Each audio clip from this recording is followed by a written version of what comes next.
속보, 이기흥, 정몽규 잘못 걸렸다. 좋게 말할 때 물러나는 게 좋아. 유인촌 거침없이 쏟아낸 충격 발언. 유인촌 문화체육관광부 장관이 사연임을 바라보고 있는 정몽규 대한축구협회 회장에 대해 스스로 거취를 결정하는 게 명예로울 것이라고 말했다. 지난 2013년 대한축구협회 제52대 회장으로 당선된 이후 2016년 재선을 통해 제53대 회장직을 2021년 단독 출마했던 회장 선거에서 당선돼 제54대 회장까지 맡으면서 3연임에 성공한 뒤 4연임이라는 미래를 그리고 있는 정몽규 회장을 향한 압박으로 해석된다. 유인촌 장관은 20일 CBS 라디오 김현정의 뉴스쇼에서 그분, 정몽규 회장, 이 지금 4연임을 하려는 것이다. 원래는 거기 대한축구협회 도회장을 2번만 하게 되어 있는데 공정위원회에서 허락을 해 3연임을 했다. 4연임을 하는 것도 그 과정을 다시 거쳐야 한다고 말했다. 유 장관은 또 홍명보 축구 국가대표팀 감독 선임 과정에서 문제점을 찾았는지 묻는 질문에 관계자들이 그동안 이미 많은 언론에 얘기한 것처럼 얼추 절차상의 문제가 있는 걸로 안다. 면서 최근 정몽규 회장을 향한 여론의 분노가 커지게 된 가장 큰 계기인 홍 감독의 선임 절차에 문제가 있다는 걸 파악했다고 답했다. 대한축구협회는 지난 7월 홍명보 감독을 국가대표팀 감독으로 선임하는 과정이 공정한 절차대로 이뤄지지 않았다는 의심을 받고 있다.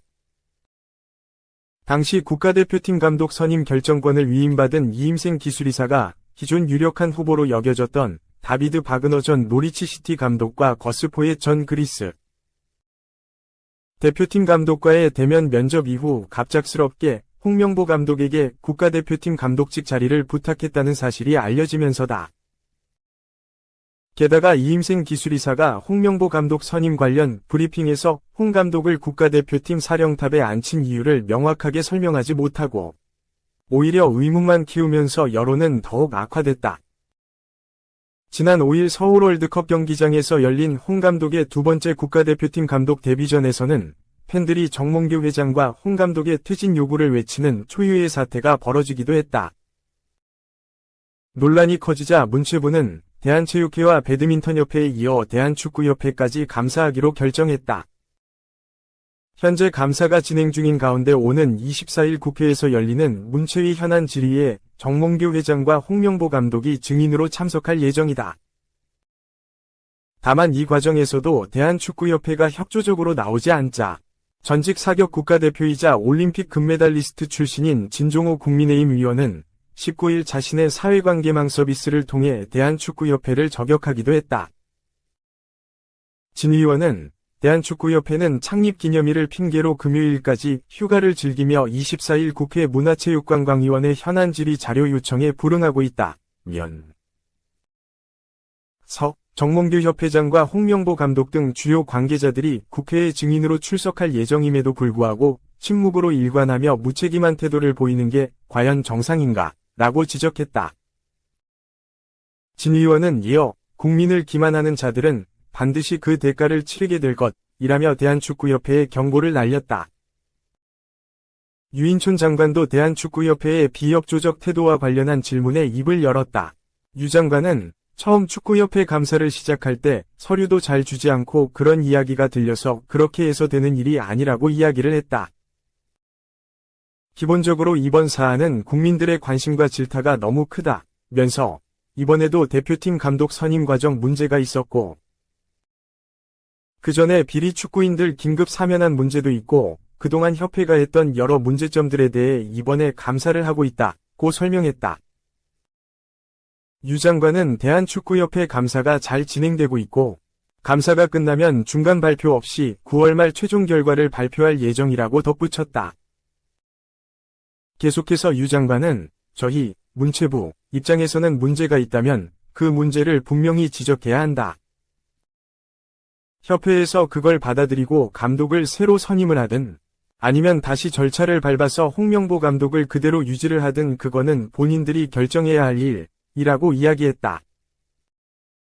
유인촌 장관은 부정적인 여론 속에서 대한축구협회장 4연임에 도전할 계획인 것으로 알려진 정몽규 회장에 대해 지금의 여론을 생각하면 스스로 거취를 생각하는 게 명예로울 거라는 말로 약간의 경고가 담긴 메시지를 전했다.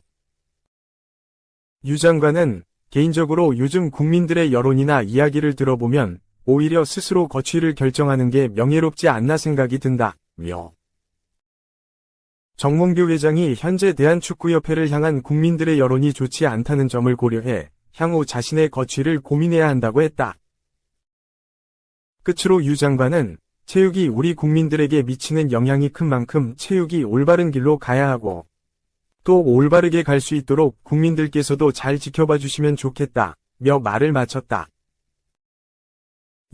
이강인은 주전 아니다. 단장 NFS 플러스 적장 극찬 받아도 엘리케 감독은 불공평한 일 하는 사람.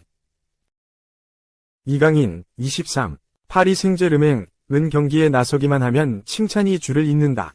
그런데 정작 선발보다 벤치에 머무는 시간이 길다. 이강인의 출전 시간을 정하는 루이스 엘리케 감독이 불공정하게 느껴지는 배경을 설명했다. 파리 생제르맹은 오는 22일 한국 시간 랭스의 스타드 오기스트 들롱에서 스타드 랭스와 2024에서 25시즌 프랑스 리그앙 5라운드 원정 경기를 치른다. 주중 유럽 축구연맹 챔피언스 리그를 치렀던 파리 생제르맹은 선발 변화가 예상된다. 이강인이 다시 선발로 복귀할 수 있다. 이강인은 지로나와 펼친 챔피언스 리그에서 후반에야 그라운드를 밟았다. 30분도 채 주어지지 않았다. 짧은 시간만 뛰었기에 이번 원정에서는 선발로 돌아올 것으로 보인다. 그런데도 벤치 출발할 경우 주전 경쟁에서 밀렸다는 의미로 해석할 수 있다.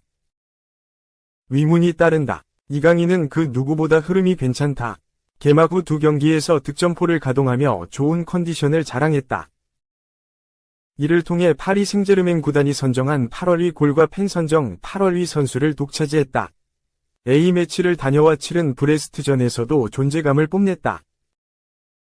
칭찬이 자자하다. 무엇보다 적장에게 인정을 받았다. 브레스트의 에릭 로이 감독은 경기 후 파리 생제르맹은 지난 시즌보다 더 강하고 인상적인 역습을 펼치는 팀이다. 특히 이강인이 매우 인상적이었다. 라며 엄지를 치켜세웠다. 파리 생제르맹의 전력을 구성하는 루이스 캄포스 단장도 여름 이적 시장에서 이강인을 원하는 팀들을 모두 거절했다. 특히 바르셀로나 신성 라민 야말 영입 가능성에 대해 야말을 두고 환상적인 선수가 아니라고 말하기 힘들다. 그런데 우리에게도 이미 좋은 선수들이 있다. 이강인, 우스만 덴벨레, 마르코 아센시오 등 현재 파리 생제르맹 선수들에게 만족한다. 라고 강조했다. 그런데 엘리케 감독은 이강인을 선발보다 후반 교체 카드로 더 활용한다. 현지에서도 의문을 가진다. 그래서인지 랭스전을 앞두고 가진 기자회견에서 이강인 기용과 관련한 질문을 받았다. 엘리케 감독은 팀 내 치열한 주전 경쟁을 이유로 들었는데 이강인을 핵심이라고 보지 않는 시선도 내비쳤다. 그는 여러 선수가 선발로 뛸 자격이 있다는 긍정적인 신호다. 결국 내 직업은 불공평한 일을 하는 것이다. 지로나전에서는 16명의 선수가 선발로 나설 수 있는 기량을 보여줬다.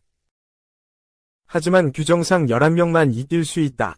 이번 시즌 내내 나는 이러한 결정을 반복할 것이라고 말했다. 이어 나는 그들 중 많은 선수에게 매우 불공평하기를 바란다. 그것은 그들이 모두 준비되었고 모두 높은 수준에 있다는 것을 의미할 것이기 때문이라고 말한 이유였다.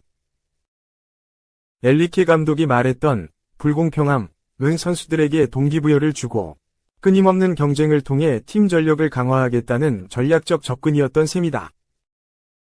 이강인에 대한 질문에도 호쾌하게 대답했다. 엘리케 감독은 내가 파리 생제르맹 지휘봉을 잡기 전부터 이미 팀과 계약한 선수였다. 나 역시 프리메라 리가에서 활약을 잘 알고 있었다. 라며 칭찬하더니 이강인은 미드필더와 공격수로 뛸 수 있는 다재다능한 선수다. 볼을 가졌을 때나 그렇지 않을 때 모두 영리하게 플레이하며 우리 팀의 경기 방식에 잘 맞는다. 라고 말했다. 대외적으로 칭찬은 잘하는데 선발 기용은 또 다른 문제라는 입장이다. 엘리케 감독은 계속해서 같은 선택을 반복할 수 있다. 그는 선수들이 파리 생제르맹과 계약할 때부터 무엇을 요구하는지 알았으면 한다. 파리 생제르맹 감독은 추하든 아름답든 해야 할 일이 있다. 지로나전에서 4에서 5명 선수들에게 불공평했던 건 사실이다. 하지만 어쩔 수 없는 내일이라고 말했다.